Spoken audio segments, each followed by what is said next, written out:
নামাজহীন জীবন যাপন করা যাবে না। কিয়ামতের দিন সর্বপ্রথম বান্দাকে আল্লাহ রাব্বুল আলামিন জিজ্ঞাসা করবেন কি বিষয় নিয়ে বলেন, আরো জোরে বলেন কি নিয়ে বলেন? নামাজ। আমার নবীর শেষ কথা ছিল দুনিয়া থেকে বিদায় হওয়ার আগে কি বলেন? নামাজ। নামাজ ছাড়া যাবে না, নামাজকে বাদ দেওয়া যাবে না। আল্লাহ রাব্বুল আলামিন সুন্দর করে বলছেন, যারা নামাজকে অবহেলা করবে, নামাজ নিয়ে যারা অবহেলা প্রদর্শন করবে, তাদের জন্য ওয়াইল নামক দোজখ আছে। আল্লাহ রাব্বুল আলামিন বলেন, যারা পারেন ঠোঁট মিলে আমার সঙ্গে ঠোঁট মিলায় বলুন, ফাওয়াইলুল লিল মুসাল্লিন আল্লাযীনা হুম আন সালাতিহিম সাহুন আল্লাযীনা হুম ইউরাউনা ওয়া ইয়ামনাউনাল মাউন। জোরে বলুন আল্লাহু আকবার।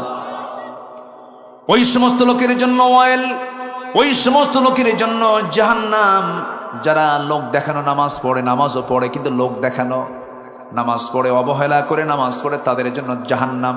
নামাজ যার নাই তার তেমনি জাহান্নাম। কি ঠিক আছে না? যারা লোক দেখানো নামাজ পড়ে তাদের জন্য কি? জাহান্নাম। যারা অবহেলা করে নামাজ পড়ে তাদের জন্য কি? জাহান্নাম। আর যারা নামাজ না পড়ে জান্নাতি। নামাজ পড়েও জাহান্নামে যাবে, আর নামাজ না পড়লে কই যাবে? সেখানে কোনো প্রশ্নই নাই।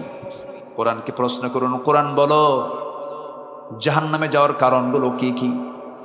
কোরআন বলে দিচ্ছে, মা সালাকাকুম ফি সাকার ক্বালু লাম নাকু মিনাল মুসাল্লিন ওয়া লাম নাকু নুতঈমুল মিসকিন। জাহান্নামবাসীকে বলা হবে, ও সাকারের অধিবাসী। সাকার একটা দোজখের নাম। দোজখের নাম মোট কয়টা বলেন? বলেন কয়টা? 7টা। মোট 7টা দোজখ, এর মধ্যে সাকার নামক একটা দোজখ। সাকারের অধিবাসীকে বলা হবে, ও সাকারের অধিবাসী, আজকে তোমরা সাকারে কেন, দোজখে কেন? তারা বলবে 4টা কাজ করে আসি নাই। কয়টা কাজ শুনবেন? আগ্রহ আছে? নাম্বার 1 হলো নামাজ। আজান শুনেছি খুব সুন্দর করে, মুয়াজ্জিন আজান দিয়েছে, আজান শুনেছি, মসজিদে যাই নাই, নামাজে আদায় হয় নাই, নামাজে হাজির হই নাই, আজকে সেই জন্য আজকে আমরা সাকার নামক দোজখে। তাহলে চিন্তা করে দেখুন, জাহান্নামে যাবার 1 নাম্বার কারণ হলো কি? ছেড়ে দেওয়া। বলেন নামাজ ছেড়ে দেওয়া। তাহলে আজকে আমার দেশের সবচেয়ে বড় অপরাধ কি হচ্ছে বলেন? কি ছেড়ে দেওয়া? নামাজ ছেড়ে দেওয়া। এই অপরাধটা বড়, সবচেয়ে বড় অপরাধ। এই চিন্তা কারো নাই, এই চিন্তা নিয়ে কেউ কথা বলে না। অথচ আল্লাহ রাব্বুল আলামিন বলছেন, রাষ্ট্র গঠন করবা, 4টা আইন দিচ্ছে। 1 নাম্বার আইন হলো তোমরা রাষ্ট্র গঠন করার সঙ্গে সঙ্গে জাহান্নাম থেকে বাঁচার জন্য জাতিকে নামাজের ব্যবস্থা করে দিবা। জোরে কোন সুবহানাল্লাহ। কার কথা? মোল্লার কথা না, আল্লাহর কথা। ইম্মাক্কান্নাহুম ফিল আরদি আকামুস সালাহ ওয়া আতাউয যাকাহ ওয়া আমারু বিল মা'রুফ ওয়া নাহাউ আনিল মুনকার ওয়া লিল্লাহি আকিবাতুল উমুর। জোরে বলি আল্লাহু আকবার। আমার বন্ধুগণ, এই জন্য নামাজ আমরা ছাড়বো না, নামাজ কি কখনো বাদ দেওয়া যাবে না। আল্লাহ রাব্বুল আলামিন আগে ঈমান আনতে বললেন, সেই ঈমানটা হতে হবে কি ঈমান? ঈমানের কিছু গুণ আছে, মুমিনের কিছু গুণ আছে, সেই গুণগুলো অর্জন করতে হবে। আল্লাহ রাব্বুল আলামিন কাফিরকে চেনার জন্য কাফিরুন দিয়েছেন, মুনাফিককে চেনার জন্য সূরা মুনাফিকুন দিয়েছেন, আবার মুমিনকে চেনার জন্য সূরা মুমিনুন দিয়েছেন। যারা পারেন ঠোঁট মিলিয়ে বলুন, সওয়াব পাবেন। ক্বাদ আফলাহাল মুমিনুন আল্লাযীনা হুম ফি সালাতিহিম খাশিউন ওয়াল্লাযীনা হুম আনিল লাগভি মু'রিদুন ওয়াল্লাযীনা হুম লিয-যাকাতি ফা'ইলুন ওয়াল্লাযীনা হুম লিফুরুজিহিম হাফিযুন। প্রকৃত মুমিন কারা? 1 নাম্বার হলো যারা নামাজটাকে অত্যন্ত খুশুর সঙ্গে আদায় করবে। নাম্বার 2 হলো যারা অনর্থক কোনো কথা মুখ থেকে বের করবে না, বেফাঁস কোনো কথা বলবে না। ইমানদারদের কথা হবে জমির দলিলের মতো। জমির দলিল লেখক যেমন দলিল লিখতে নিয়ে 1000 বার চিন্তা করে লেখে, কোনো ভুল লেখে না। দাগ নাম্বার ভুল করলে দলিল বাতিল, সিএস নাম্বার ভুল করলে পরে দলিল প্রশ্নবিদ্ধ হয়ে যাবে। দলিল লেখক যেমন দলিল করতে নিয়ে যেমন নিখুঁত করে বারবার দেখে দেখে চেষ্টা করে লেখেন, ইমানদার যখন চলবে তার কথা হবে জমির দলিলের চাইতে অত্যন্ত যত্নশীল। সে মুখ থেকে বেফাস একটা কথাও বলবে হবে না, অযাচিত কোনো কথা মুখ থেকে বের হবে না, মিথ্যা তো দূরেই থাক, অপ্রয়োজনীয় কোনো কথা মুখ থেকে বের হবে না। ইমানদারের প্রত্যেকটা জিহ্বার ব্যাপারে কে রেকর্ড করেন বলেন? আসতে বলবেন না, কে রেকর্ড করেন?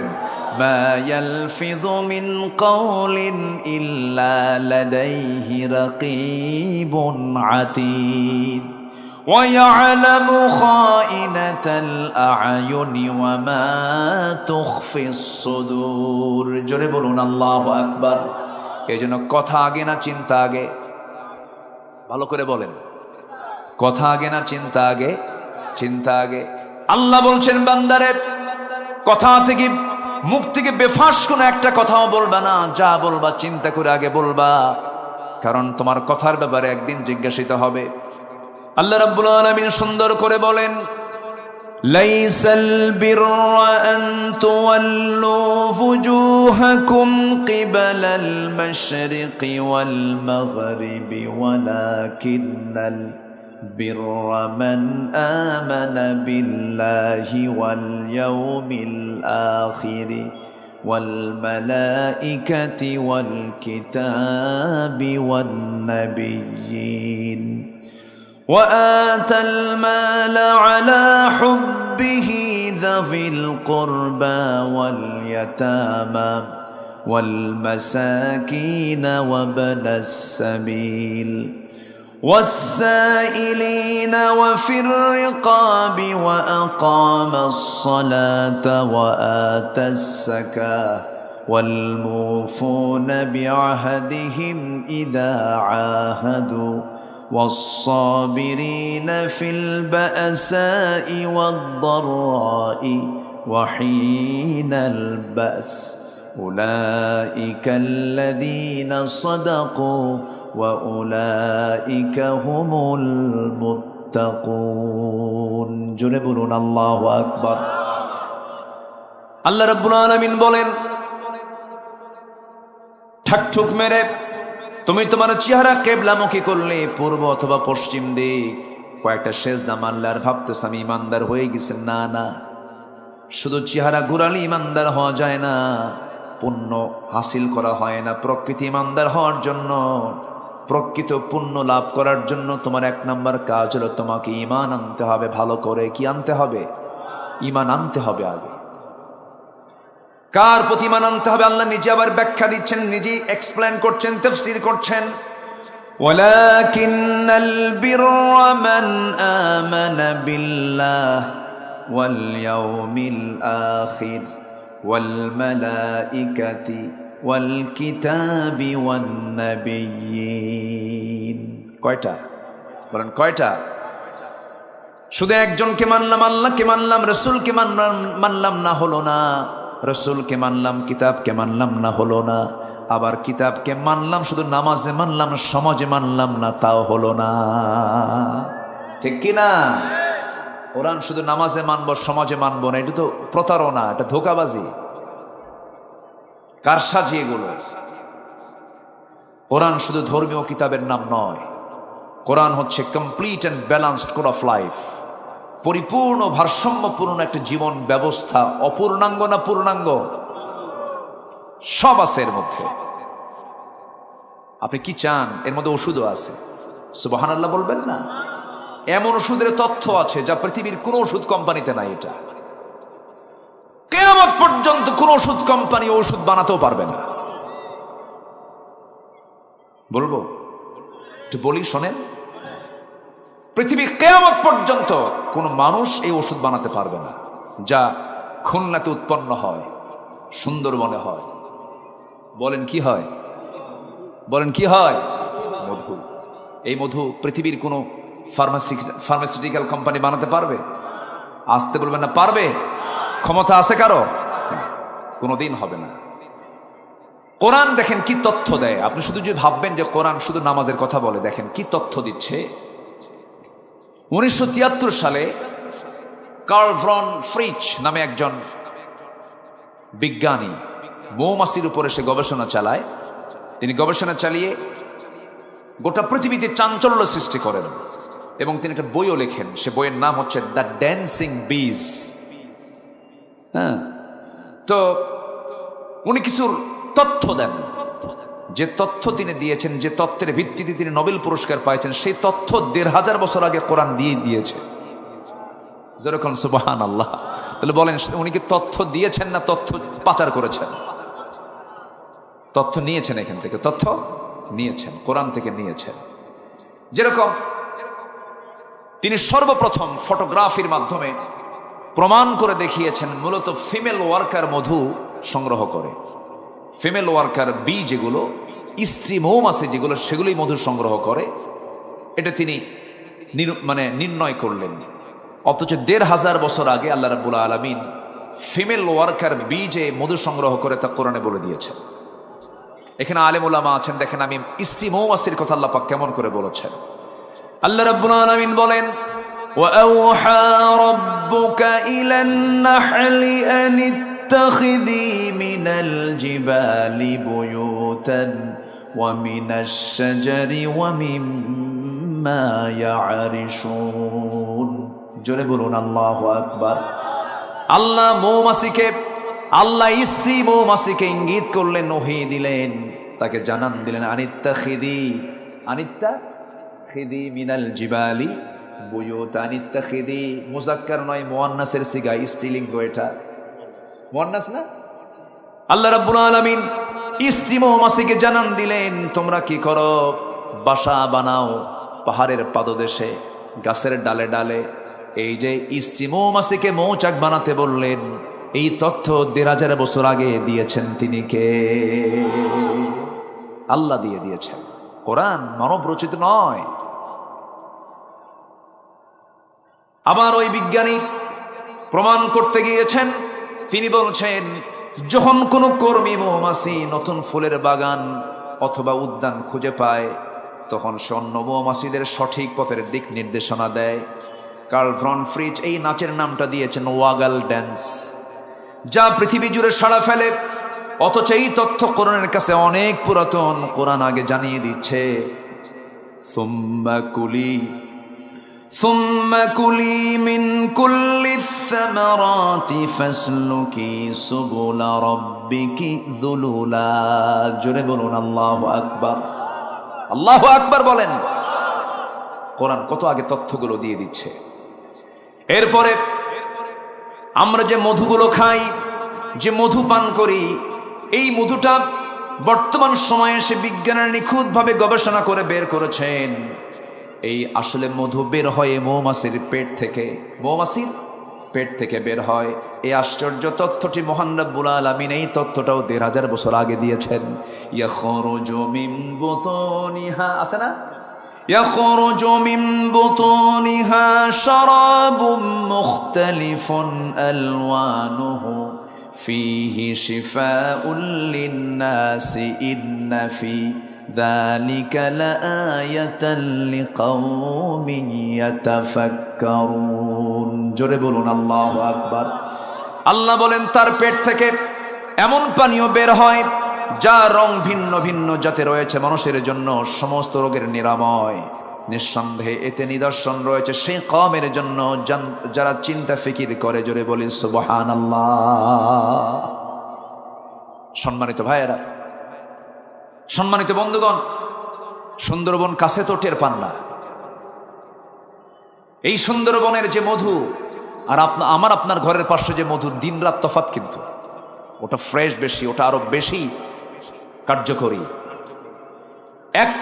এখানে 1 কেজি মধুর দাম কত? মাত্র 800-1200 কোনো মধু হয়? আচ্ছা ঠিক আছে, 2000ই ধরেন, 1 কেজি মধু ধরেন 2000। কিন্তু 1 পাউন্ড মধু বানাতে, গবেষণায় এসেছে, 1 পাউন্ড মধু বানাতে 550 মৌমাছিকে প্রায় 20 লাখ ফুলে ভ্রমণ করতে হয়। সুবহানাল্লাহ বলবেন না? এদের যদি দিন লেবার অনুযায়ী যদি না হতো তাহলে কি করতেন? কি কথা কি বুঝতেছেন আপনারা? পাখা তো নাই আমাদের, ওর তো পাখা আছে।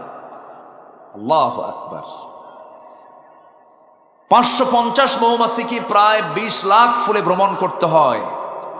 সেখানে একটা কর্মী মৌমাছিকে ৮০,০০০ কিলোমিটার পথ অতিক্রম করতে হয়। ৮০,০০০ কিলোমিটার। অন্য একটা গবেষণার তথ্যে এসেছে প্রায় ১৪,৫০,০০০ কিলোমিটার পথ অতিক্রম করলে পরেই ১ পাউন্ড মধু বের হতে পারে, যা গোটা পৃথিবীকে ৩ বার প্রদক্ষিণ করা যাবে। গোটা পৃথিবী ৩ বার ঘোরা যাবে। এই পরিমাণ ভ্রমণ করতে হয় মৌমাছিকে, ৫৫০ মৌমাছিকে ১ পাউন্ড মধু তৈরি করার জন্য। এখন বলেন মধুর দাম কত? ১২০০, ১২০০, ১২,০০০, ১২ লাখ দাম দিতে পারবেন আপনি? আল্লাহু আকবার। আর সেই মধুর ভিতরে যারা ভেজাল দেয় তাদের ১০ বার ফাঁসি হওয়া দরকার, একবার না। আগের যুগের দাদারা হসপিটাল চেনে নাই। আগের যুগের দাদিরা চশমার জন্য দোকানে যায় নাই। যা খেয়েছেন ভেজাল মানুষও ছিল না, ভেজাল খাদ্যও ছিল না। আর মানুষও ভেজাল, খাদ্যও ভেজাল। কোরআন তো শেফা। কোরআন পড়লে, কোরআন মানলে অসুখও হবে না। বলি আলহামদুলিল্লাহ, জোরে বলি আলহামদুলিল্লাহ। আবার দেখেন এই মৌচাকের মধু যেন নষ্ট না হয়। এই মৌচাকের ভিতরে স্বাভাবিক তাপমাত্রা হচ্ছে ৩৫ ডিগ্রি সেলসিয়াস। ৩৫ degree Celsius. ধরেন এখন আমাদের এখানে তাপমাত্রা আছে, আজকে একটু গরম বেশি, ২৫-২৬ হবে। ২৫-২৬ ডিগ্রি সেলসিয়াস যদি তাপমাত্রা হয়, মৌচাকের ভিতরে নরমালি তাপমাত্রা থাকতে হবে মধুগুলোকে ঠিক রাখার জন্য ৩৫ ডিগ্রি সেলসিয়াস। যদি কখনো তাপমাত্রা এর কম ৩০ ডিগ্রিতে নেমে আসে, তখন মৌমাছিগুলো সবাই একত্রিত হয়ে তাদের ডানাগুলো ঝাঁপায়া বারবার নড়ায়া তাপমাত্রা বাড়ায় ফেলে। জোরে বলি সুবহানাল্লাহ। আচ্ছা, আবার যদি তাপমাত্রা বেশি হয়ে যায়, তখন ওদের পাখাটা উল্টা করে আবার ঝাপড়ায়, উল্টা করে, যেন তাপমাত্রাটা যেন বাহির থেকে কিছু বাতাস ঢুকে যেন তাপমাত্রা ৩৫-এ চলে আসে।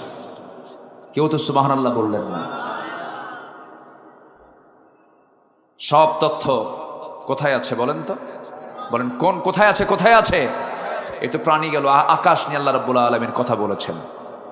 আমি কাতার থেকে বছর ২-১ আগে আসতেছিলাম, দোহা থেকে আমি ঢাকা আসতেছি।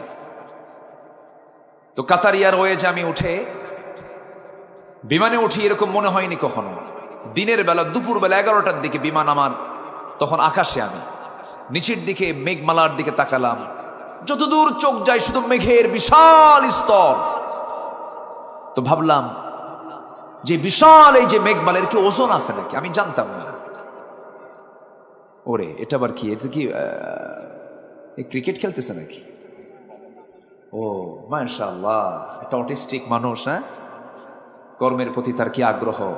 মাশাআল্লাহ। এর তো বাদাম সবগুলো একসঙ্গে নিয়ে ওর দাম দেওয়া দরকার।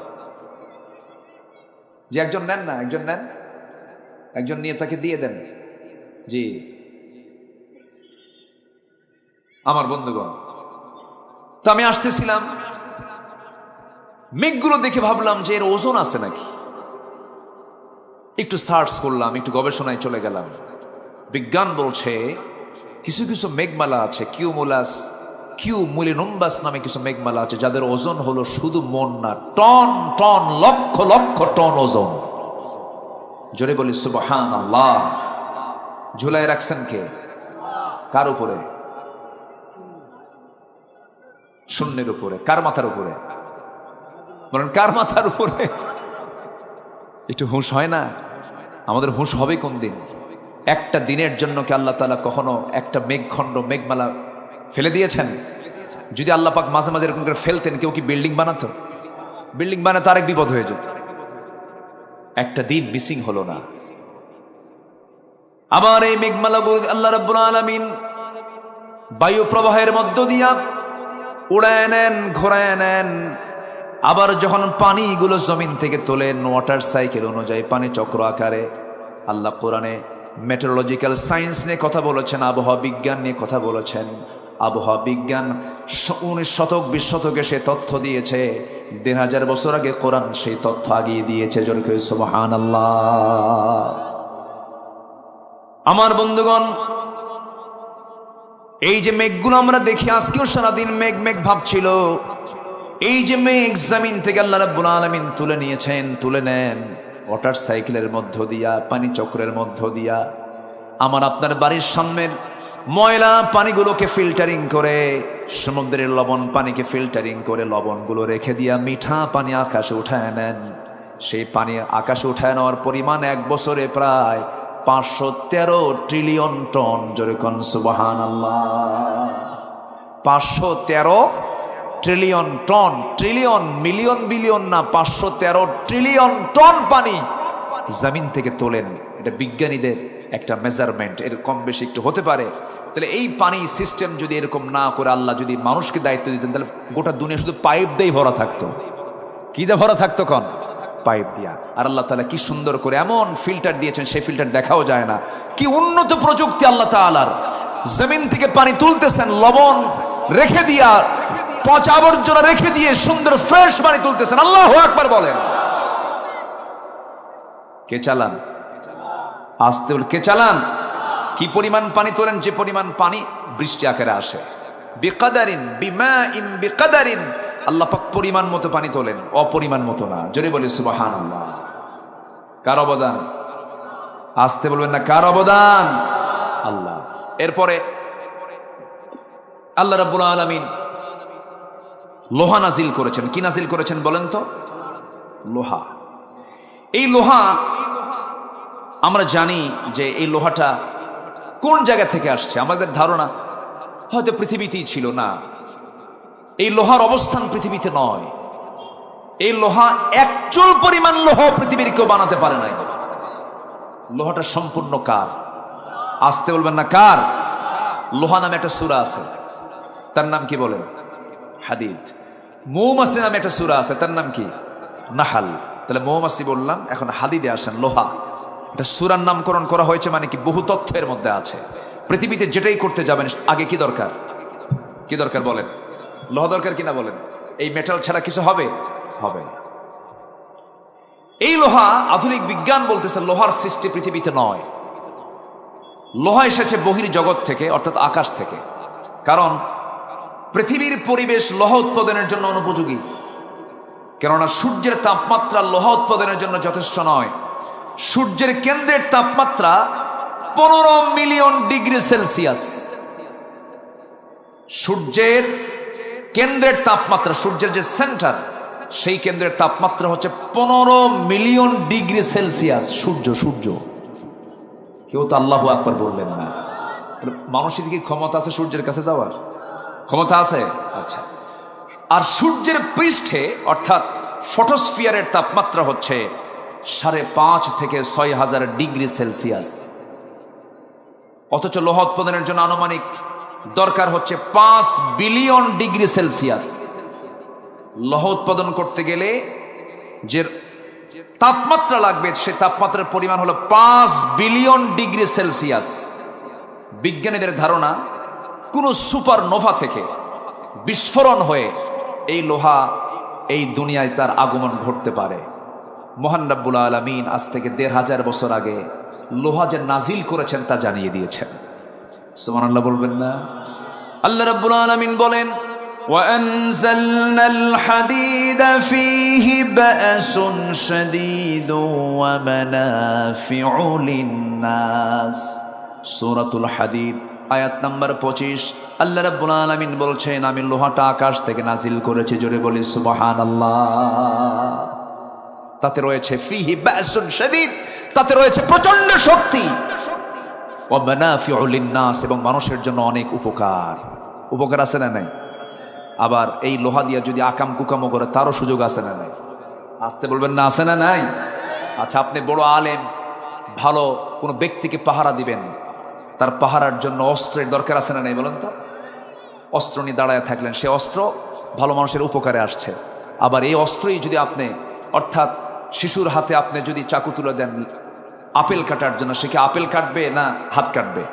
হাত কাটবে। সে আপেল, তখন আপনি কিন্তু ওই ছুরি দিয়ে আপনি আপেলই কাটবেন, আপনি হাত কাটবেন না। তো আজকে এই যে লোহাটা আল্লাহ পাক দিয়েছেন, এই লোহাটার উপকারিতা প্রত্যেকটা কাজেই প্রয়োজন। আল্লাহ পাক এই জন্য এই মেটাল নামে একটা সূরা নাজিল করেছেন। তাহলে এখন বলুন, কোরআন কি শুধু ধর্মীয় কিতাব না সব কিছু বলে? বলেন, কোরআন কি শুধু এক কথা বলে না সব কথা বলে? সব কথা বলে। কি চান আপনার মধ্যে? শুধু আমি যদি সায়েন্স নিয়ে কথা বলতে যে গোটা রাত যাবে, শেষ হবে না। সম্মানিত ভাইয়েরা, আসুন আমরা সেই জায়গায় চলে যাই যেখানে আমি তেলাওয়াত দিয়ে শুরু করেছিলাম। 6টা কাজ করলে পরে আমরা সত্যবাদীর সার্টিফিকেট পাবো এবং মুত্তাকির সার্টিফিকেট পেয়ে যাব। এর মধ্যে 1 নাম্বার হলো আমরা ঈমান আনবো কার উপরে? মোট কয়টা ঈমানের ক্লাস? মোট কয়টা? 5টা। মনে আছে না? এই 5টার সমন্বয় হয়ে ঈমান আনতে হবে। একটাকে অবিশ্বাস করলে পরে কাম হবে না। কোরআন কাঙ্ক্ষিক মানলে কাম হবে না। একটু কান লাগাবেন, মনোযোগ দিয়ে শুনবেন। আমি আজকে খুব খুশি হয়েছে, আজকে আপনারা আমাকে অনেক আগে উঠিয়ে দিয়েছেন, মানে মঞ্চে খুব আগে ভাগে উঠতে পেরেছে। আমি খুবই আনন্দ পাচ্ছি আজকে, জানেন। এরকম যদি প্রত্যেকটা কমিটি হতো, আমি যে কি খুশি হতাম, কিন্তু পারি না। মমিন সিং নামক একটা এলাকা আছে আমার দেশে, মমিন শাহী। মাহফিলে গেছি, রাত 8টার দিকে গেছি। বললো হুজুর খাওয়া দাওয়া করেন? লেপ কম্বল দিলাম, ঘুমান। তো বললাম আমার উঠাবেন কখন? গত বছর বক্তা, প্রধান বক্তা যে সময় উঠছে তার 1 ঘন্টা আপনি আগে উঠবেন। আমাকে 2:30টার দিকে ডাক দিন। ডাক দিয়ে বললো হুজুর আপনি 3টায় উঠবেন আলোচনায়। গত বছর প্রধান বক্তা উঠছিল 4টায়, এবার একটু প্রমোশন হয়েছে। রাত কয়টায়? 3টায়। বলেন তো, সে রাত 3টায় কি ওয়াজ হয় না আওয়াজ হয়? আলোচনা না আলোচনা? এই হচ্ছে অবস্থা। ম্যাক্সিমাম মাহফিলগুলোতে টাইম সিলেকশনের অভাবে মাহফিলটা মরে যায়, মাহফিলটা প্রাণহীন হয়ে যায়। সব মাহফিলে লেখা থাকে প্রধান বক্তা, কিন্তু মাহফিলে যে হয়ে যায় শেষ বক্তা, সবার শেষে উঠায় দেয়। আদর্শ মাহফিলের বৈশিষ্ট্য হলো তার টাইম সিলেকশনে খুব অনড় থাকতে হবে। লোক কি আসলো না আসলো ওটা বিষয় না। পরীক্ষার সময় মতো, নামাজ সময় মতো, মাহফিলের সময় মতো, ঠিক কিনা? এটা উচিত। চট্টগ্রামে আমার গত পরশুদিন মাহফিল ছিল। চট্টগ্রামে বাংলাদেশের সবচাইতে বড় মাহফিল যেটা, প্যারেড ময়দান। 2000 সালে ছিলাম আমি ছিলাম ওই মাহফিলের শ্রোতা। 2000 সালে আমি মাহফিলে গিয়েছি কক্সবাজারে। আমি ইচ্ছে করে সেদিন একদিন আমি মাহফিল রাখিনি। ভাবলাম যে প্যারেড ময়দানে মাহফিল অংশগ্রহণ করে আলোচনা আজকে শুনব। আলোচনা করেছিলেন বিশ্বনন্দিত আলেমে দ্বীন আল্লামা শহীদ আল্লামা সাইদ রাহিমাহুল্লাহ। তো সেই প্যারেড ময়দান 18 বছর ধরে বাতিল গোষ্ঠী জিম্মি করে মাহফিলকে তারা বন্ধ করে রেখেছিল। 18 বছর 1.5 যুগ মাহফিল করতে দেয়নি। 1977 সালে মাহফিল শুরু হয়, 2006 সাল পর্যন্ত একটানা আল্লামা সাইদ রাহিমাহুল্লাহ তিনি মাহফিল করেছেন 5 দিন ব্যাপী। কয়দিন ব্যাপী? একজন 5 দিন করে 29 বছর তিনি একটানা করেছেন। 2007 সাল বন্ধ হলো। ওই সময় থেকে এই 24 সাল পর্যন্ত, 25 সাল পর্যন্ত, 24 সাল পর্যন্ত ফেরেশতারা বন্ধ রাখছিল। বোঝেন নাই? সেখানে আমি আলোচনায় উঠছি। সেদিন আমি চিফ মেহমান প্রথম দিনের। আল্লামা, আমি তো নগণ্য গোলাম, এলেম কালাম তেমন নাই, মানুষ ডাকে যাই। আমি তো জানি আমি আব্দুল্লাহ আমিন, আমার কদ্দুর কি আছে? লা ইলমা লানা ইল্লা মা আল্লামতানা, কিচ্ছু নাই। ওই বাবার সঙ্গে আগে হাটে যেতাম। আগে তো ডিজিটাল মেশিনে মাপতো না, আগে মাপতো হলো যে বাটখারা দিয়া, দাড়ি পাল্লা দিয়ে মাপতো। তো বাটখারাগুলো পাশে যেটা ওজন, ওটা পাশে রেখে দিত। আমি দেখতাম, আব্বাকে বলতাম ওগুলো কি? আব্বাকে, আব্বা ওটাই দিয়ে মাপে।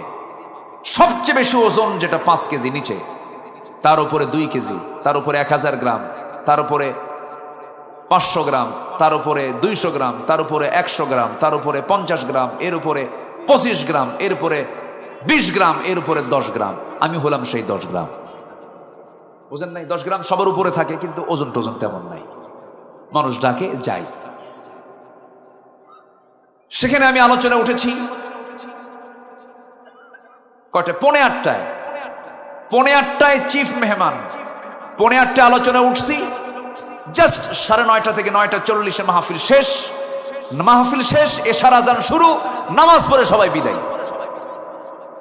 এটাই তো উচিত ছিল, কিন্তু আমার দেশে এই কালচারটা নাই। তবে এই মাহফিল আমার কাছে খুবই চিত্তাকর্ষক মনে হয়েছে, আমি খুবই খুশি হয়েছে। আল্লাহ তুমি মাহফিল কমিটিকে এর জন্য উত্তম জাযা দিয়ে দাও। জোরে বলি আল্লাহুম্মা আমিন। আমি কি আলোচনা চালাবো? জোরে বলি ইনশাআল্লাহ। তাহলে ঈমান আনবো কার উপরে?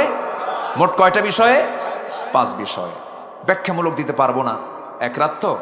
এই ঈমানের উপরে যদি আমি আলোচনা চালাই 2 ঘন্টা পার হবে। জাস্ট আমরা জানি আল্লাহ, পরকাল, ফেরেশতা, কিতাব, নবী সব মিলে ঈমান। এর মধ্যে একটা বাদ দিলে ঈমান থাকবে না। আমার বন্ধুগণ, ঈমান তো আমরা ঠিকই আনলাম, কিন্তু ঈমানের ফলাফল হলো আমার দেশের মানুষ মাত্র 5% নামাজ পড়ে। 95% মুসলমানের নামাজের কোনো খবর নাই। এর জন্য কিছু দরবারও দায়ী আছে। আমার দেশে বহু দরবার আছে যে দরবারের মুরিদ হলে নামাজ লাগে না। আছে কিন্তু, আছে না নাই? পানির তলে মোমবাতি বাও বাতাসে নেভে না, বাবার নামে হালকা দিলে ওযু গোসল লাগে না। আছে? মোল্লা মুন্সি নামাজ পড়ে, মারিফত তো বোঝে না, বাবার নামে হালকা দিলে সতর ঢাকন লাগে না। সতর নাই, গোসলও নাই, ওযু নাই, ওটিকে মানুষ না জানোয়ার? এরকম কিন্তু বহু আছে। খান জাহান আলী রহমতুল্লাহের কবরে বাগেরহাট যাচ্ছিলাম, সেই পিরোজপুর যাচ্ছিলাম, মোরেলগঞ্জ সামনে পেলাম, ভাবলাম যাই একটু ভিতরে যাই। দরজার মোড়ে দেখি এক মোসারু দাঁড়ায় আছে। মোসারু এরকম মানে মোটা 3 ইঞ্চি মোটা মোষ, হাইব্রিড জাতের মোষ, হাইব্রিড একদম মোটা মোষ, মানে শয়তান দেখতে ওই রকমই, চোখ লাল টকটকা। তাহলে কি খাইছে কন্ত? বোঝাই তো যায়, ওটা গাঁজা কয় না, কয় সিদ্ধি। আবার কেউ কেউ এটা নাকি বেহেশত থেকে আসছে, বেহেশতের গাছগুলো। এটা কত বড় শয়তান এগুলো। তা আমি ওই জুতাটা হাতে নিয়ে ভিতরে ঢুকতেছি, জুতা নিয়ে ঢুকতেছি হাতে নিয়ে, কারণ জুতা তো আমার দেশে চুরি হয় না নাকি? আসতে কয়, জুতা চুরি হয় কি না বলেন? মসজিদে আমি আগে না জুতা আগে? বলেন, জুতা আগে না রাখলে তো নামাজই হবে না আপনার। বিশাল টেনশন। জুতা পিছনে রাখলেই টেনশন। আপনি তসবিহ পড়তে নিয়ে ভাববেন জুতা আছে তো, সামনে রাখলে আর মোটামুটি জুতার দিকে একবার নজর দিবেন, সেজদার দিকে একবার নজর দিবেন। এই হলো মসজিদের সিকিউরিটি। পৃথিবীতে একটা মাত্র দেশে জুতা চুরি হয়, তার নাম কোন দেশ বলেন? বাংলাদেশ। মানে পায়ের তলার জিনিসও থাকে না। আমরা কোথায় আছি? তো আমি জুতা হাতে নিয়ে আসতেছি, বলতেছে যে আপনি জুতা নিয়ে ঢুকতেছেন কেন? আপনি জানেন না এটা পাক দরবার শরীফ? বললাম যে জুতা যে রাখবো, জুতা যদি চুরি হয়ে যায়, কি চুরি হয়ে যাওয়ার চিন্তা করে আপনি দরবার নষ্ট করবেন আপনি? আমি বললাম তো আমি তো রসুলের দরবারেও গেছি, আমি নবীজির মাকবারা জিয়ারা করেছি, জুতা হাতে নিয়ে করেছি বেটা। আমার দিকে চোখ বড় করে তাকায় আছে। সম্মানিত ভাইয়েরা, আমার দেশে অধিকাংশ মাজারগুলোতে শয়তান বসে থাকে। শয়তান সময় এসেছে এখন 1.5 হাত লাঠি দিয়ে পিটায়া হাত পা ভেঙ্গে গুঁড়ো করে দেওয়া দরকার বেদবদের। নামাজ নাই তো এদের, নামাজও পড়ে না, সেজদা দেয় মাজারে গিয়ে। এই মস্তক কার জন্য? আসতে বলবেন, এই মস্তকটা কার জন্য? এই মস্তক শুধুমাত্র একজনকে দেওয়া যাবে। তিনি কে? তিনি কে? কাউকে দেওয়া যাবে তাকে ছাড়া? দিলে কি জান্নাত না জাহান্নাম? মাথা নিচু করা জায়েজ? এই মাথা নিচু মানে রুকু। রুকু করব কাকে? ওয়ারকাউ মা'আর রাকিঈন। রুকু কারো সামনে করা যাবে না, রুকুও করা যাবে না, সেজদাও করা যাবে, রুকুও করা যাবে না, সেজদাও করা যাবে না। আমার নবীজির তায়েফের ময়দানের একটা কথা মনে হলো আমার। তায়েফে আমার নবীজি দাওয়াত দিতে গেছেন। মক্কায় দাওয়াত কাজ বন্ধ। আবু জেহেল নিবন্ধন বাতিল করছে, দলও ব্যান্ড করছে, রাসূলকে গৃহবন্দীও করছে। কোথায় যাবেন? আমার নবীজি বুক ভরা আশা নিয়ে ভাবলেন, বনু সাদে তো আমি তায়েফ দিয়ে গেছি, আমার দুধমা ঘরে আমি গিয়েছি বহুবার, তায়েফের কথা তার মনে হয়ে গেছে। খুব সুন্দর এলাকা, আপনারা যারা গেছেন প্রচুর ফল হয়, তায়েফের ফল গোটা পৃথিবী সাপ্লাই হয়, এটা নবীর দোয়ার ফসল। আমার নবীজি তায়েফের ময়দানে গিয়া বুক ভরা আশা নিয়ে যখন কালিমার দাওয়াত দিতে গেলেন, আমার নবীজি দাওয়াতের ফলাফল পেয়েছেন ফুল না পাথর? ফুল না পাথর পেয়েছেন? পাথর পেলেন, এমন পাথর মারা হলো রাসূলের সাথে, উচ্ছৃঙ্খল যুবকদের লেলিয়ে দেওয়া হলো। শয়তান মুরব্বীগুলো নিজেরা আগায় না এসে উচ্ছৃঙ্খল যুবকদেরকে লেলিয়ে দিয়েছে। চোকা চোকা পাথর হাতের মধ্যে নিয়ে শত শত যুবক আমার রাসূলকে পাগল মনে করে পাথর মারা শুরু করে দিয়েছে। নবীজির হাতের মধ্যে হাত ঢুকলে পরে তুলার মতো নরম যে হাত ছিল নবীজির কোমল দেহে, পাথরগুলো যখন গিয়ে পড়ল, ফিনকি দিয়ে রক্ত পড়া শুরু হয়ে গেছে। যে নবীজি রাস্তায় হাঁটলে পরে দিনের বেলা সূর্যের কিরণে নবীজি যেন না ঘেমে যান, আল্লাহ পাক সূর্যের নিচে মেঘখণ্ড সবসময়ের জন্য রেখে দিতেন। সেই নবীজির দেহে পাথর মারতে মারতে রক্তাক্ত হয়ে পড়লেন রাসূল, জমিনে লুটিয়ে পড়লেন, নবীর পাশে কেউ নাই, সেন্সলেস হয়ে গেলেন। মালাকুল জিবাল এসে, পাথরের ফেরেশতা এসে বলতেছে, ইয়া রাসূলুল্লাহ, এই যে দুই দিকের পাহাড় দেখা যায়, চাপা দিয়া শেষ করে দেব, আপনি শুধু অর্ডার করুন। রাসূল বলেন, না না, লা বাল আরজু, না, বরং আমি আশা করি যে লোকগুলো আজকে আমাকে রক্তাক্ত করে জমিনে ফেলে দিয়েছে, আমার মনে হয় এদের সন্তানরা সব কালিমাওয়ালা হয়ে যাবে। জোরে বলি সুবহানাল্লাহ, আমি মাফ করে দিলাম। নবীজি সেই জায়গা থেকে বের হলেন। 3 দিন 4 দিন তিনি খান নাই, পেটে কোনো খাবার যায় নাই, পানিও যায় নাই। আমার নবীজি দৌড় মারা শুরু করলেন যেন তারা আবার না অ্যাটাক করতে পারে। সামনের দিকে যেতে যেতে সিরাত ইবনে হিশাম গ্রন্থে এসেছে, সামনে একটা আঙ্গুর বাগান পেলেন, আঙ্গুর বাগানের ভিতরে ঢুকে পড়লেন। আমার নবীজি মাথা চক্কর মেরে আর পারলেন না, রক্ত শূন্যতায় ভুগছেন, দেহ থেকে রক্ত ঝরেছে। আমার নবীজি যখন তিনি জমিনে লুটিয়ে পড়লেন, চিত হয়ে পড়ে গেলেন, ওই আঙ্গুর বাগানের একজন কেয়ারটেকার দূর থেকে লক্ষ্য করেছে কে যেন আসলো, ভিতরে পড়ে গেছে। সামনে গিয়ে দেখে আমার নবীজির শরীর থেকে রক্ত এখনো ঝরতেছে। ওই কেয়ারটেকারের মধ্যে মায়া হলো, দয়া হলো, এত সুন্দর চেহারার মানুষ তো কোনোদিন দেখি নাই, সুন্দর চেহারার মানুষ, দয়া হলো, মায়া হলো। আঙ্গুর বাগান থেকে থোকা থোকা কয়েকটা আঙ্গুর হাতের মধ্যে পেড়ে নিয়া চিপে চিপে চিপে চিপে মোটে 1 গ্লাস আঙ্গুরের রস তৈরি করে নবীর সামনে দিয়ে বলছে, যুবক, এই রসটা পান করো, নচেত তুমি মরে যাবে, জীবনের শক্তি তুমি হারিয়ে ফেলবে। আমার নবীজির হাতে যখন দেওয়া হলো, কাপা কাপা হাতে আমার নবীজি 1 গ্লাস আঙ্গুর নিলেন, বিসমিল্লাহ বলে 3 ঢোকে পান করলেন। 3 ঢোকে পান করার পরে আমার নবীজি মুস্কি হাসি মেরে চোখটা খুলে ওই যুবকের দিকে তাকায় বলছেন, যুবক, তোমার নামটা তো আদ্দাস, তাই না? আদ্দাস মনে মনে চিন্তা করে, আমাকে দেখলো না, আমাকে চিনল না, আমার কোনো কিছুই জানে না, অথচ সেই লোকটা আমার নামটা বললো কেমনে? রাসূল এবার বলছেন, তুমি কি চিন্তা করো ও আদ্দাস? তোমার গ্রামের বাড়ির নাম হলো নিনোয়া, নিনোয়া নামক গ্রামে তোমার জন্ম। আরো আশ্চর্য হয়ে চিন্তা করে, আমার গ্রামের নামটা বললো কেমনে? এবার রাসূল বলছেন, তুমি কি চিন্তা করো ও আদ্দাস? তুমি যে গ্রাম নিনোয়াতে জন্মগ্রহণ করেছো, সেই গ্রামে জন্মগ্রহণ করেছেন আল্লাহর পয়গম্বর ইউনূস আলাইহিস সালাতু ওয়াস সালাম। এবার আদ্দাসের টনক নড়ে গেল, এত তথ্য জানলো কেমনে লোকটা? এবার বলতেছে, যুবক, আমার নাম বললে, আমার গ্রামের নাম বললে, আমার গ্রামের হিস্টোরি শত শত মাইল দূরে, তোমার তো জানার কথা নয়, তোমাকে কে বললো, কে জানায় দিল? এবার রাসূল বলছেন, আদ্দাস, একজন নবীর কাছে আর একজন নবীর খবর থাকতেই পারে। জোরে বলি সুবহানাল্লাহ। আদ্দাসের বুঝতে দেরি হলো না। আদ্দাস এবার রাসূলকে লক্ষ্য করে বলছেন, ওরে মুহাম্মদ, তুমি মনে হয় আল্লাহ আব্দুল্লাহর পুত্র মুহাম্মদ, যার কথা শুনেছি মক্কায় তার জন্ম, তুমি কি সেই ব্যক্তি নাকি? আমি সেই ব্যক্তি। সঙ্গে সঙ্গে লাফ মেরে গিয়ে নবীর 2 পায়ে 2টা হাত রেখে সেজদা দিয়ে রাসূলকে ধন্য করবে খ্রিস্টানি কায়দায়।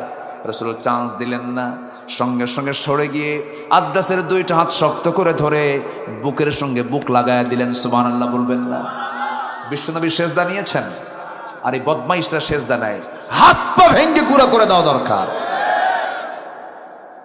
আমার নবীজি বললেন, আদ্দাস ওঠো।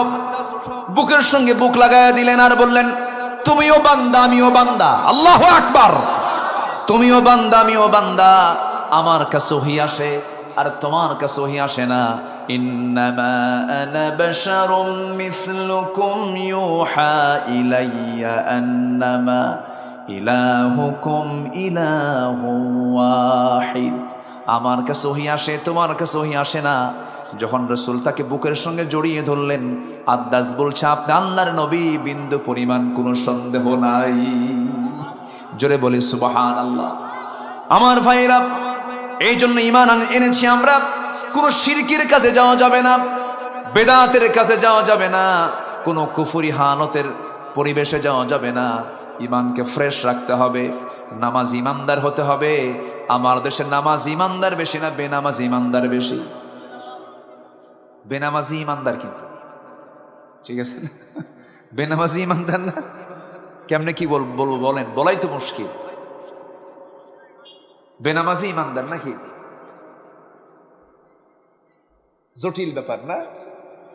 হুজুর নামাজ নাই তো কি হয়েছে, আমার কি ঈমান নাই? আছে কিনা? আছে কিনা? ওদের সাফা আরো শক্ত না দুর্বল? ওদের সাফা কিন্তু আরো শক্ত। নামাজ না পড়ুক কিন্তু ঈমান আছে। না না, নামাজ যার মধ্যে নাই সে ব্যক্তি প্রকৃত ঈমানদার হতে পারে না। কারণ রাসূল বলেছেন, আল ফারকু বাইনাল মুমিন ওয়াল কাফির তারকুস সালাহ। হাদিসটা বড় ভয়ঙ্কর। একজন কাফির এবং একজন মুমিনের মধ্যে পার্থক্য সৃষ্টি করে দেয় হলো নামাজ। নামাজহীন জীবন যাপন করা যাবে না। কিয়ামতের দিন সর্বপ্রথম বান্দাকে আল্লাহ রাব্বুল আলামিন জিজ্ঞাসা করবেন, কি বিষয় নিয়ে বলেন? আরো জোরে বলেন, কি নিয়ে বলেন? নামাজ। আমার নবীর শেষ কথা ছিল দুনিয়া থেকে বিদায় হওয়ার আগে, কি বলেন? নামাজ। নামাজ ছাড়া যাবে না, নামাজকে বাদ দেওয়া যাবে না। আল্লাহ রাব্বুল আলামিন সুন্দর করে বলছেন, যারা নামাজকে অবহেলা করবে, নামাজ নিয়ে যারা অবহেলা প্রদর্শন করবে, তাদের জন্য ওয়াইল নামক দোজখ আছে। আল্লাহ রাব্বুল আলামিন বলেন, যারা পারেন ঠোঁট মিলে আমার সঙ্গে ঠোঁট মিলায় বলুন, ফাওয়াইলুল লিল মুসাল্লিনাল্লাযীনা হুম আন সালাতিহিম সাহুন আল্লাযীনা হুম ইউরাউনা ওয়া ইয়ামনাউনাল মাউন। জোরে বলুন আল্লাহু আকবার। ওই সমস্ত লোকের জন্য ওয়াইল, ওই সমস্ত লোকের জন্য জাহান্নাম, যারা লোক দেখানো নামাজ পড়ে, নামাজও পড়ে কিন্তু লোক দেখানো নামাজ পড়ে, অবহেলা করে নামাজ পড়ে, তাদের জন্য জাহান্নাম। নামাজ যার নাই তার তেমনি জাহান্নাম। কি ঠিক আছে না? যারা লোক দেখানো নামাজ পড়ে তাদের জন্য কি? জাহান্নাম। যারা অবহেলা করে নামাজ পড়ে তাদের জন্য কি? জাহান্নাম। আর যারা নামাজ না পড়ে জান্নাতি। নামাজ পড়েও জাহান্নামে যাবে, আর নামাজ না পড়লে কই যাবে? সেখানে তো কোনো প্রশ্নই নাই। কোরআনকে প্রশ্ন করুন, কোরআন বলো জাহান্নামে যাওয়ার কারণগুলো কি কি? কোরআন বলে দিচ্ছে, মা সালাকাকুম ফি সাকার ক্বালু লাম নাকু মিনাল মুসাল্লিন ওয়া লাম নাকু নুতঈমুল মিসকিন। জাহান্নামবাসীকে বলা হবে, ও সাকারের অধিবাসী। সাকার একটা দোজখের নাম। দোজখের নাম মোট কয়টা বলেন? বলেন কয়টা? 7টা। মোট 7টা দোজখ, এর মধ্যে সাকার নামক একটা দোজখ। সাকারের অধিবাসীকে বলা হবে, ও সাকারের অধিবাসী, আজকে তোমরা সাকারে কেন, দোজখে কেন? তারা বলবে, 4টা কাজ করে আসি নাই। কয়টা কাজ? শুনবেন, আগ্রহ আছে? নাম্বার 1 হলো নামাজ। আজান শুনেছি খুব সুন্দর করে, মুয়াজ্জিন আজান দিয়েছে। আজকে মাগরিবের নামাজ এখানে নতুন মসজিদে পড়েছি। যেখানে মসজিদ হয়েছে না একটা, মাগরিবের নামাজ, এটা প্রথম নামাজ হয়েছে না? প্রথম মাগরিবের নামাজ আজকে হয়েছে, বলি আলহামদুলিল্লাহ। আজান হয়েছে, আজান শুনেছি, মসজিদে যাই নাই, নামাজে আদায় হয় নাই, নামাজে হাজির হয় নাই। আজকে সেই জন্য আজকে আমরা সাকার নামক দোজখে। তাহলে চিন্তা করে দেখুন, জাহান্নামে যাবার 1 নাম্বার কারণ হলো কি? ছেড়ে দেওয়া। বলেন, নামাজ ছেড়ে দেওয়া। তাহলে আজকে আমার দেশের সবচেয়ে বড় অপরাধ কি হচ্ছে বলেন? কি ছেড়ে দেওয়া? নামাজ ছেড়ে দেওয়া এই অপরাধটা বড়, সবচেয়ে বড় অপরাধ। এই চিন্তা কারো নাই, এই চিন্তা নিয়ে কেউ কথা বলে না। অথচ আল্লাহ রাব্বুল আলামিন বলছেন রাষ্ট্র গঠন করবা, 4টা আইন দিচ্ছে। 1 নম্বর আইন হলো তোমরা রাষ্ট্র গঠন করার সঙ্গে সঙ্গে জাহান্নাম থেকে বাঁচার জন্য জাতিকে নামাজের ব্যবস্থা করে দিবা। জোরে কোন সুবহানাল্লাহ। কার কথা? মোল্লার কথা না, আল্লাহর কথা। ইম্মাক্কান্নাহুম ফিল আরদি আকামুস সালাহ ওয়া আতাউজ যাকাহ ওয়া আমারু বিল মা'রুফ ওয়া নাহাউ আনিল মুনকার ওয়ালিল্লাহি আকিবাতুল উমুর। জোরে বলি আল্লাহু আকবার। আমার বন্ধুগণ, এই জন্য নামাজ আমরা ছাড়বো না। নামাজ কি কখনো বাদ দেওয়া যাবে না। আল্লাহ রাব্বুল আলামিন আগে ঈমান আনতে বলেন, সেই ঈমানটা হতে হবে কি ঈমান? ঈমানের কিছু গুণ আছে, মুমিনের কিছু গুণ আছে, সেই গুণগুলো অর্জন করতে হবে। আল্লাহ পাক সূরা মুমিনুন দিয়েছেন। আমি কি শেষ করে দেব নাকি? এই যে উঠলো কেন এই লোকটা, কি ব্যাপার কি? হ্যাঁ, বসছে তো। হ্যাঁ বসেন, বসেন না, উঠি। কত কাজ কত দিকে আমরা করি। গত 2 বছর আগে আমি কক্সবাজার থেকে মাহফিল করে আসতেছি। চকরিয়ার মোড়ে দেখি বিশাল প্রজেক্টর নিয়ে সব বিশ্বকাপ খেলা দেখতেছে। রাত 2টার দিকে হঠাৎ করে আমাকে একজন ফোন দিয়েছে। ফোন দিয়ে বলে, হুজুর আমি আপনার খুব ভক্ত, ওয়াজ শুনি, তো আজকে একটি স্পেশাল দোয়া চাচ্ছে। কি? হুজুর আমি 2 রাকাত নফল নামাজও পড়েছি, আমার দল আর্জেন্টিনা যেন জিতে। তাহলে দেখেন, ওর গোটা রাতের তপস্যা হলো ওর আর্জেন্টিনা যেন জিতে। কত সময় কত দিকে আমাদের খরচ হয় ভাই। আপনি কি জানেন এটা জনসভা নয়, এটা ইবাদতের জায়গা। বলি আলহামদুলিল্লাহ। এটা এখন কিসের জায়গা বলেন? ইবাদতের জায়গা। এই জায়গাটা একসময় আমার আপনার জন্য জান্নাতের কারণ হতে পারে। এটা বিশাল একটা সুযোগ, এটা বিশাল চান্স। এটা আমরা কেউ হাতছাড়া করব না। জোরে বলি ইনশাআল্লাহ। সবাই বসুন। আমি খুবই খুশি, লোকজন নড়াচড়া করছেন না, যারা আছেন বসে আছেন। বলি আলহামদুলিল্লাহ। সম্মানিত ভাইয়েরা, তাহলে আমরা ঈমান এনেছি কিন্তু ঈমানের গুণ নাই। ওটা কি ঈমান আনা হলো বলেন তো? ছাত্র কিন্তু পড়ে না। বলেন তাহলে কি সে ছাত্র? ছাত্রের কাজ কি হবে? পড়া। আর ঈমানদারের কাজ কি হবে? গুণগুলো নিজের ভিতরে উপস্থিত করা। ঈমানদারের গুণ কি? আল্লাহ রাব্বুল আলামিন কাফিরকে চেনার জন্য কাফিরুন দিয়েছেন, মুনাফিককে চেনার জন্য সূরা মুনাফিকুন দিয়েছেন, আবার মুমিনকে চেনার জন্য সূরা মুমিনুন দিয়েছেন। যারা পারেন ঠোঁট মিলিয়ে বলুন, সওয়াব পাবেন। قد أفلح المؤمنون الذين هم في صلاتهم خاشعون والذين هم عن اللغو معرضون والذين هم للزكاة فاعلون والذين هم لفروجهم حافظون। প্রকৃত মুমিন কারা? 1 নম্বর হলো যারা নামাজটাকে অত্যন্ত খুশুর সঙ্গে আদায় করবে। নাম্বার 2 হলো যারা অনর্থক কোনো কথা মুখ থেকে বের করবে না, বেফাঁস কোনো কথা বলবে না। ইমানদারদের কথা হবে জমির দলিলের মতো। জমির দলিল লেখক যেমন দলিল লিখতে নিয়ে 1000 বার চিন্তা করে লেখে, কোনো ভুল লেখে না। দাগ নাম্বার ভুল করলে দলিল বাতিল, সিএস নাম্বার ভুল করলে পরে দলিল প্রশ্নবিদ্ধ হয়ে যাবে। দলিল লেখক যেমন দলিল করতে নিয়ে যেমন নিখুঁত করে বারবার দেখে দেখে চেষ্টা করে লেখেন, ইমানদার যখন চলবে তার কথা হবে জমির দলিলের চাইতে অত্যন্ত যত্নশীল। সে মুখ থেকে বেফাঁস একটা কথাও বলবে না, অযাচিত কোনো কথা মুখ থেকে বের হবে না। মিথ্যা তো দূরেই থাক, অপ্রয়োজনীয় কোনো কথা মুখ থেকে বের হবে না। ইমানদারের প্রত্যেকটা জিহবার ব্যাপারে কে রেকর্ড করেন বলেন? আসতে বলবেন না, কে রেকর্ড করেন? মা ইয়ালফিযু মিন কাওলিন ইল্লা লাদাইহি রাকীবুন আতীদ ওয়া ইয়ালামু খাইনাতাল আ'য়ুনি ওয়া মা তুখফিস সুদূর। জোরে বলুন আল্লাহু আকবার। এইজন্য কথা আগে না চিন্তা আগে? ভালো করে বলেন, কথা আগে না চিন্তা আগে? চিন্তা আগে। এই জন্য আমার চরিত্র সুন্দর করার জন্য আবার একটা মাস স্পেশাল দিয়েছেন, তার নাম হলো রমজান মাস। জিহ্বা ঠিক কর, ঠিক কর, জিহ্বা ঠিক করো, খাবার ঠিক করো, খাবার কন্ট্রোল করো, পরিমিত খাও। নিয়ন্ত্রিত জীবনে চলে আসো। ইবাদতের জন্য একটা সাইকেল করে দিয়েছেন রমজান মাস। তাহাজ্জুদটা পড়ো, নামাজের প্র্যাকটিস করো, শেষ রাত্রে ওঠো, খাবার খাও, কোরআন তেলাওয়াত করো, সুন্দর করে একটা মাস ট্রেনিং নিয়ে বাকি 11 মাস চালায় নাও। আল্লাহ চান প্রত্যেক বান্দা জান্নাতে যাক, কিন্তু বান্দা জাহান্নামে যাবে আল্লাহর দোষে না বান্দার দোষে? কার দোষে? বান্দার দোষে। বান্দা নিজেই জাহান্নামে চলে যাবে। আল্লাহ বলছেন বান্দারে, কথা থেকে মুখ থেকে বেফাস কোনো একটা কথাও বলবা না, যা বলবা চিন্তা করে আগে বলবা, কারণ তোমার কথার ব্যাপারে একদিন জিজ্ঞাসিত হবে। আমার বন্ধুগণ, মুখ থেকে কথা যখন বের হতে হয় সেই সময় চিন্তা করে কথা বের করতে হয়, কিন্তু যারা অহংকারী হয় তাদের মুখ থেকে বেফাস কথাই বের হয়। যারা বদমাইশ শ্রেণীর হয় তাদের চরিত্র ফুটে ওঠে কিসের মধ্যে বলেন? কথার ভিতরে। দেখেন না ছাত্রগুলো কি সুন্দর করে, আমাদের সন্তানরা বলতেছে কোটার কয়দিন থাকে, আমরা মেধা খাটায় আমরা চাকরি পাই না, এই বৈষম্য দূর করা হোক।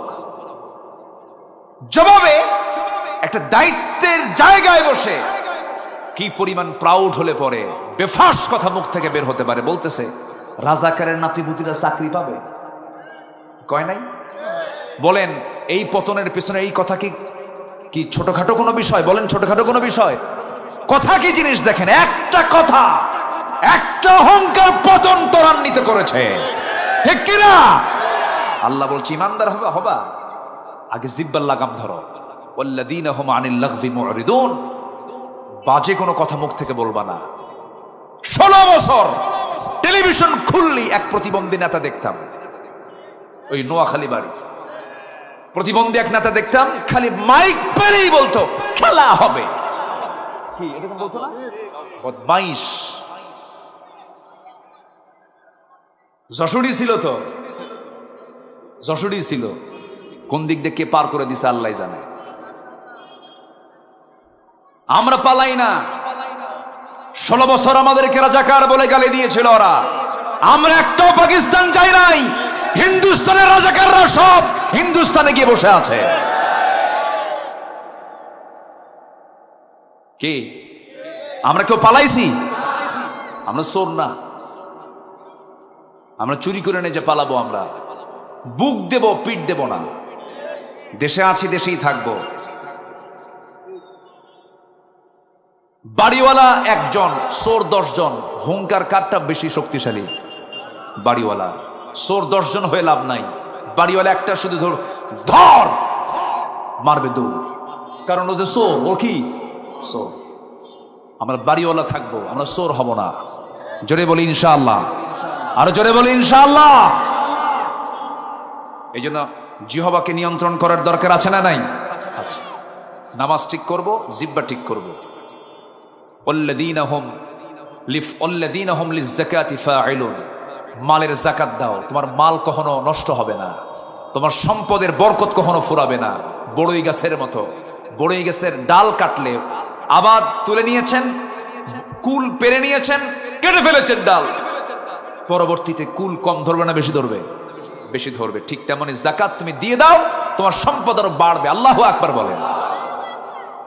তা না দিয়া হলমার্ক খাইছে, শেয়ার বাজার খাইছে, কি খায় নাই? খায় নাই। একদম সাগর চুরি করেছে, পার হতে পারে নাই। ভাঙ্গা হেলিকপ্টার নিয়ে বসেছিল যে দরবেশ আসবে, দরবেশ আসতে পারে নাই। দরবেশ আবার নৌকায় চড়ছে ভুল করে। কোস্টগার্ড ধরে ফেলে বলতেছে আইনমন্ত্রীকে, 2 জন গেছে একসাথে। আইনমন্ত্রীকে দেখে বলতেছে স্যার সিনসি চলেন, থানায় চলেন। আইনমন্ত্রী কয় আমি কি একা আসছি নাকি? আমি তো জামাতের সাথে আসছি। কে? কই যে বসে আছে, কে মাথার চুল কালো, লুঙ্গি পড়া দেখি, গেঞ্জি পড়া, লোকটা কে? দাড়িও নাই। কে লোকটাকে? ভালো করে দেখো, ভান ধরছে দরবেশ। ওরা আলেমদেরকে উলঙ্গ করতে চেয়েছিল, আল্লাহ ওদেরকে ন্যাংটা করে ছেড়েছেন। ইতিহাস, একটা জীবন্ত ইতিহাস, আমাদের শিক্ষা নেওয়ার দরকার আছে না নাই? এখনো কিন্তু চাঁদাবাজি কিছু চলে। শিক্ষা নিন।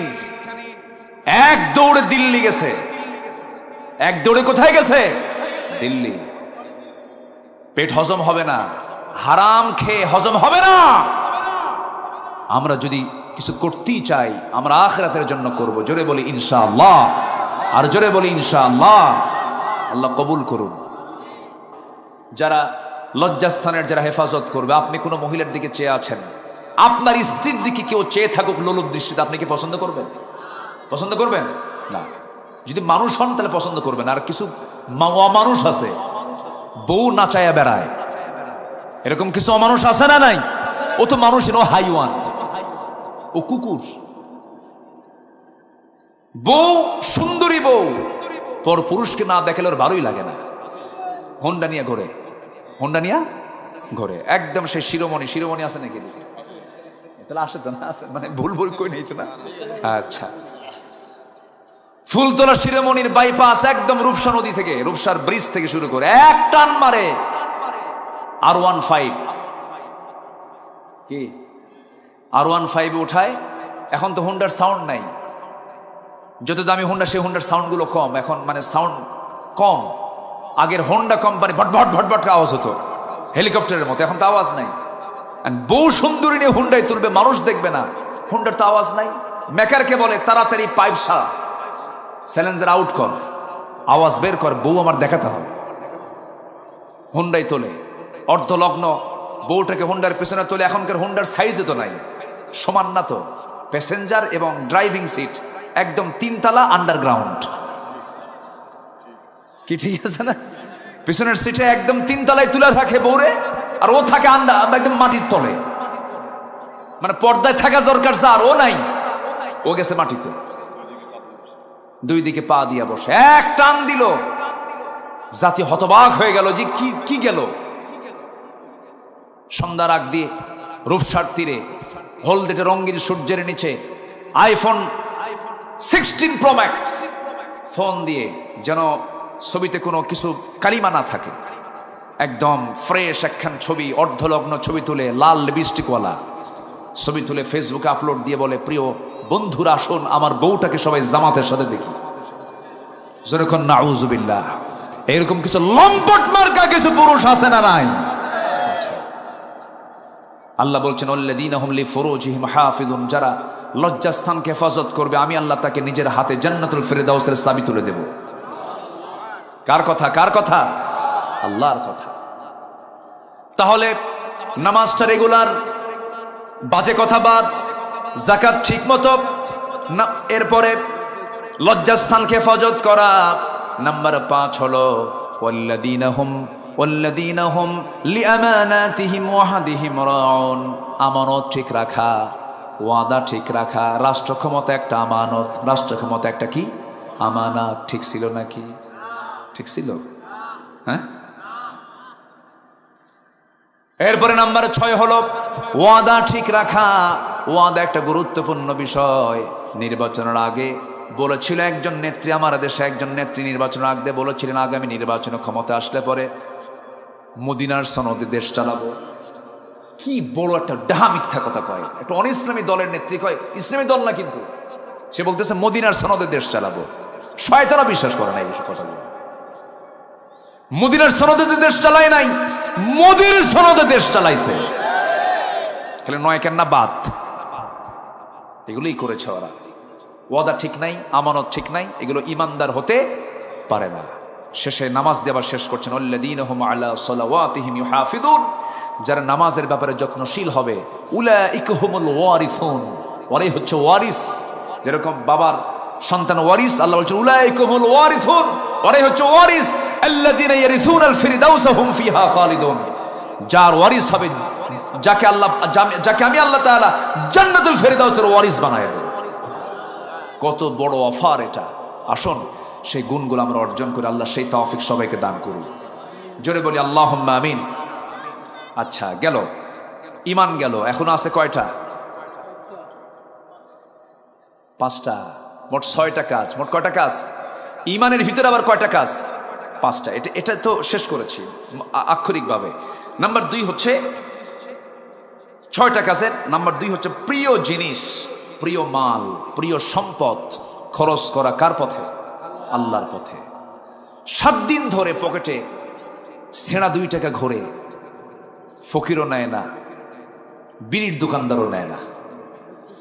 7 দিন ওই টাকা পকেটে আছে, এখন কি করা যায়? শুক্রবারে জুমার নামাজ পড়তে যায়, সামনে একটা বাক্স আসে, ওর তো চোখ নাই, ওর চোখ আছে, ও কথা কয় না। এখন সামনের ওই বাক্স যখন আসে তখন ডানে তাকায় বামে তাকায়, তো দেখলো নাকি, আস্তে করে পকেট থেকে সেনা 2 টাকা ঢুকাই দিয়া কয়, আল্লাহ সব দেওয়ার দরকার নেই, থোয়ার জায়গা পেলাম না, দিয়ে গেলাম। এটা কি প্রিয় জিনিস দান করে?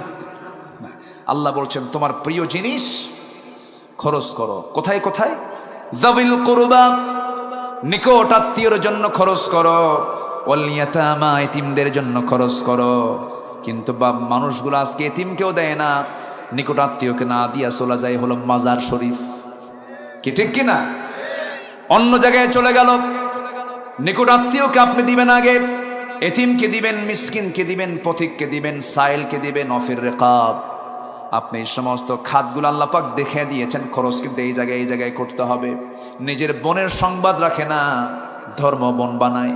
নিজের ভাইয়ের সংবাদ রাখে না, ধর্ম ভাই বানায়। নিজের মার খবর রাখে না, ধর্ম মা বানায়। আছে না? এই আছে না নাই বলেন তো, আছে না নাই? ধর্ম মা বলতে কোনো কিছু আছে নাকি? ধর্মের বোন বলতে কিছু আছে নাকি? না, এগুলো ভুয়া। এগুলো কি ভুয়া? এগুলো কোনো ভিত্তি নাই, এগুলো হারাম, এগুলো মানবেন না কখনো। নিজের বোনের খবর নেয় না কেন?